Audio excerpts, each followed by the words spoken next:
Hello and welcome back. This is video number 4 using the sidebar. The sidebar for the Gutenberg editor is located to the right. So we're going to discuss the different features and what's available to you. Okay, so the sidebar is to the right, and as I briefly mentioned in the previous videos, that upon editing certain blocks, you will see that the right-hand sidebar will change. So the reason why they've entered a lot of different other features into the sidebar is because, as you can see, there's only so much that you can put in here. So as you can see here, if I highlight this, I can edit the block type, the heading 1, 2, 3, 4, bold, italicize. I can hyperlink it, and I can do a few more things. Now, if I were to want to change the alignment, I could not do that over here. So if I highlight this here, highlight this here, highlight it. You can see text alignment left, center, and to the right. And if I click on advanced, I can add a HTML anchor, which basically lets you link that link. So that's essentially what this is, but there's certain elements here that are kind of redundant. So you just need to be aware of what is redundant and what is not. All right, so if we go to the bulleted list here, you can see a list is a list. So there's not really anything additionally to that. All right, so right here, you can change it from an unordered list, which is basically dots, to an ordered list, which is numbers, as you can see here. So if we change it back to this, we can indent it, and that's what this is about. So we can move it to the right-hand side, so we can move this one to the right and move this one to the left. We can then bold, we can italicize, and there we go. So what I found is that as you begin to edit the blocks, you will learn what other features are available to you. Now that's in terms of blocks. If we go over here, there's blocks and there's document. Document controls the whole page or the whole post. So in other words, you can go through here. You can see that this post is public, meaning everybody else can see this. So if I wanted to change this, I could to private so that everybody cannot see this. Post format, we have standard, we have different post formats for different media types. You can say stick to the top of the blog, so you can move this to the top of the blog. You can click pending review if it's pending. So if you are, say, a writer, or you have a writer on your team, you could give them access to the site and you could have them click pending review, and then you come in and you review it, and if it's good to go, then you post it and publish it to public. Permalinks is basically the URL. So if you click here, you're going to see the domain name with the name of the page. So like I talked about earlier, if you name the page title a certain name, that will be yourdomain.com/the title name. All right, that's basically what the permalink is. Now, this enables you to change that if you choose to do so. But just bear in mind that if you're editing on a live site and you change the permalink, and that post or page has been there for maybe weeks or even months, then by changing it, you could potentially lose the traffic that is coming from maybe Google to that page. So you would need to use like a WordPress plugin like Yoast SEO to change that. Then of course you have categories, which allows you to categorize your posts or your pages. You can click add new category if you want to add an additional category. Now, as you can see, there are parent categories. And then if you want to make a category underneath a specific parent category, this will become the child category. So that's there if you want to add categories.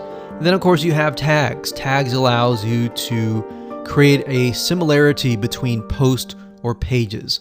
So if you have, let's say, 5 posts that are dealing with a specific maybe audio soundtrack, or maybe they're a specific element that is different than categories, then you can enter that here. So for example, let's say that you have a podcast, blog, and you've interviewed 5 different people, and they are very similar in a specific industry or niche. Then you can put that here, and what that will do is if somebody's interested in that niche, they click on that tag and they will be able to see the other 5 people that you've interviewed in that specific niche or industry. So that's what tags is all about. Featured image is basically the image that people will see before they click on the post or page. So this allows you to enter an image. We have an excerpt, and then of course the discussion. So you can allow comments, you can remove comments, or remove pingbacks and trackbacks. So if you don't want discussion, you can uncheck that, and if you do want discussion, you can click allow comments. All right, so that's basically it. Block is different, of course. Block pertains to over here. And that's pretty much it. Let's move on to the next video. Hello and welcome back. This is video number 5, common blocks. So there's a category of blocks called common blocks that you saw earlier. So let's go ahead and go over it now. Okay, so up at the top, if we click on the add block, now remember, most used tends to be the blocks that you use. Now, if we click here, common blocks are different. Common blocks are based upon the most common blocks for WordPress across the board. So these are the common blocks that they have found to be common. So we got paragraph, we got image, we got gallery, we've got heading, list, quote, file, audio, cover, and video.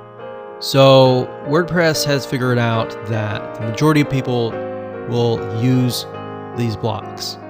So if we click on paragraph, let's just go in depth. I know I covered a little bit of this in the previous videos, but let's just go further. So I'm going to go ahead and add a paragraph here. So we're going to click paragraph. This is a test. So paragraph is most likely going to be the body of your article. So we can left align, we can center align, we can right align, we can bold, italicize, hyperlink, and there are some more here. So these are basically what we went over earlier, so I'm not going to go over that now. But over here, we can see paragraph. So we can highlight that. Under the paragraph right hand side, we have text settings, so you can change the font size. So let's say we're like, this is too small, so let's change it from normal size to medium size, or let's change it to huge, and we're like, okay, this is way too big, let's make it small. So that allows you to change the size as such, but you can also change the size like with this. So here's about numbers, so you can do custom. So these are specific sizes, but you can say, okay, I want something in between large and huge. So we got large and huge. So we can see large is 36, huge is 48. So there's still a gap between these two. So let's say I want something like 40. Drop cap, if we highlight the beginning word or beginning letter and we click on drop cap, this is what you see a lot of times in magazines. So it just makes it a little more professional. It looks good. All right. So there's actually studies that show that the human eye, when they see a drop cap, they look upon it and think, oh, this must be legit, or this must be important because it looks like a magazine or a newspaper. Now we have color settings, which allows you to change the background color like this. So if we scroll down, we can see that it changes the background color. And this is something that you could not have done with the classic editor. So this is a big pro. So we can change it to this. So you don't want to choose something that's just too much in your face like this, unless you know your audience and you know that's the colors that you want to use. Or maybe that fits your brand. Maybe your brand colors are pink and blue. You could do something like that. All right, so we're gonna choose, let's gray, and we can choose red, blue, like that. And you got custom color, which allows you to pick a color that might not be on this list. So let's say we're gonna clear this. When we clear it, it removes the background. We can click custom color, and it allows you to choose different colors that may not be on this list. You can do the same with the text color. So we can clear that, and let's say we don't like the dark blue, we can click custom color and we can choose a different color that's not on that list, like so. And under advanced, you have CSS class, but if you don't know anything about CSS, you can simply ignore that. So that's it when it comes to the paragraphed block. All right, so let's scroll down and let's go ahead and add a new block. So if we go to common blocks, we have images. So images are, and then we have galleries. So this one down here is an image, so we'll click that. Now, image is very self-explanatory. We briefly touched base on this, but all you have to do is simply upload.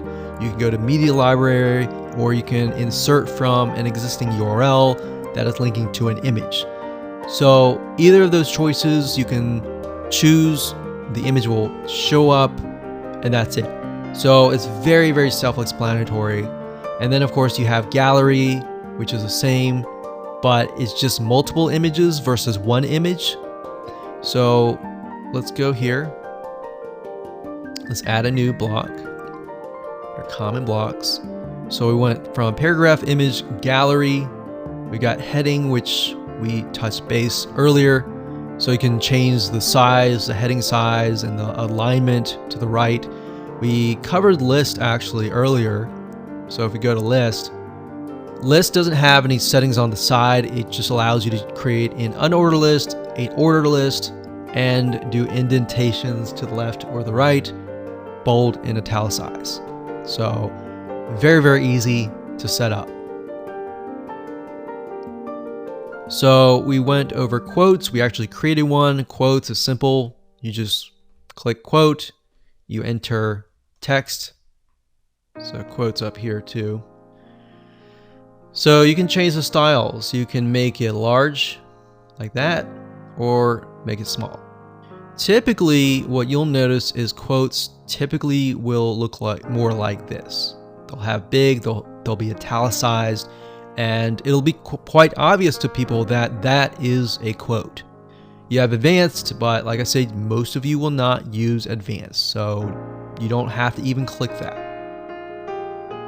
So next off, on common blocks, we went through these, If you click on audio, very similar. You upload the audio file as an MP3 file, and that's it. It's done. It's very, very similar to images. We'll click this here, common blocks. And then we pretty much went through all of these videos, very similar. You just have to have the video in hand on your computer. You upload it to the media library, you upload it, or you get the URL. We have file, which is again similar. You click on file, same thing. Very similar to audio, video, and image, and gallery. And of course, the last one is the cover. So the cover is also very, very similar. And the cover, you typically want to have it at the top. So that. And you just upload an image. And that's it. Of course, when you're done, you want to click publish and you're good to go. Hello and welcome to video number 6. Let's talk about formatting blocks, and we'll go to every single block like we did in the previous video. Okay, so let's go ahead and add some blocks. So we're going to click on the add block here. We're going to go find the formatting blocks, which are here. So you see there's code, classic, custom HTML, pre-formatted, pull quote, table, and verse. So most of you, I will say, will not really use this unless you are using maybe an outside third-party service and they say something like, you need to add this code to your website. So some of them are going to say you're going to need to add it to like the header or the footer. In those cases, you might want to hand it off to a webmaster because this would be different. But let's say, for example, that they say add the code to the body of your page. So if that's the case, all you have to do is click on code, and then you can add the code here. Now, like I said, this is for advanced users. Most of you will not use that. Next up is the HTML. Now, believe it or not, some of you and a good majority of you will probably encounter something like this. So they might tell you, enter this HTML code into the body of your WordPress site. So if that's the case, click on custom HTML and you simply enter the HTML here. Now, most of you will not know HTML, but that's just how it is. So if I were to write some HTML, and what I'm doing now is I'm basically creating a link. So I'll do http google.com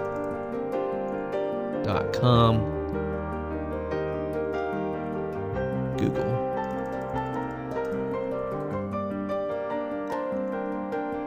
So if you have no idea what I just did, you don't have to worry about that. But if I click on preview, what I did was I just created a link. So it's a link. So if you don't know HTML, it may not be applicable to you, but at least you are aware of what this block is. Okay, so next up we have formatting. Under formatting, we have classic. So what this is the old classic editor. Now, do not be confused that this is how to convert back to the old classic editor. We're still using Gutenberg. All right, so this just happened to be within a block. So if you like the old classic editor and you want to utilize it within a block, that's fine. All right, so that's what that is. So you can see what is available to you. Going back, you got formatting, we got pre-formatted. So if I go back here,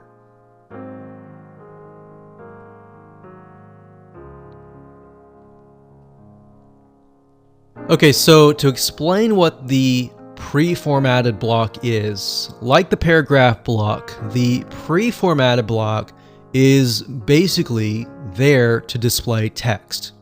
Now, unlike the paragraph block, the pre-formatted block basically keeps any spacing or any line breaks exactly as they are entered. So in other words, the pre-formatted block is displayed in sort of a monospaced font, making it easy to keep text perfectly aligned. Now, the pre-formatted block also includes styling or the ability to add hyperlinks or as short links that a code block doesn't have. So, like I said, most of you will not use this, okay? But it's there if you ever have to need it. So going back to formatted blocks, we did these, we did this. So we got pull quote and table. Table is nice if you want to create a table. So if you want to create a table that has maybe 3 columns and 5 rows, you could do 3 columns, 5 rows, not 25, 5 rows, and click create. And there we go. So now we can enter text within the table. And this is amazing because this is something that you could not really do in the old classic editor. You would have to find like a plugin and all that to do that. So this is the old classic editor. So this is really neat. This is something that you would definitely use. Going to formatting, got table, we got verse. So verse is great for poetry. As you can see, it uses special spacing formats or quote song lyrics. So if you're using something to create song lyrics or poetry, this would be great for you. Moving on, we got just a few more. So we did this one, we did this one, and we haven't done this one. So pull quote, it says it gives special visual emphasis to a quote. So the other ones didn't really allow you to change the color, but it allows you to change a little bit here and there. So what this allows you to do is it allows you to change the actual color. So this is a quote, but the difference is you can change the main color. So you can change the top line and the bottom line. So as you can see, it looks fairly nice and professional like that. So we can keep it red, and we can change the text color to something like black, gray, maybe orange, maybe green, or maybe we can do green up here and red here, something like that, or blue. So that's the main difference. So quote is different than verse, different than pull quote. So as you can see, what this allows you to do is it changes literally the formatting and makes it look nice. So those are the formatting blocks. Let's move on to layout elements in the next video.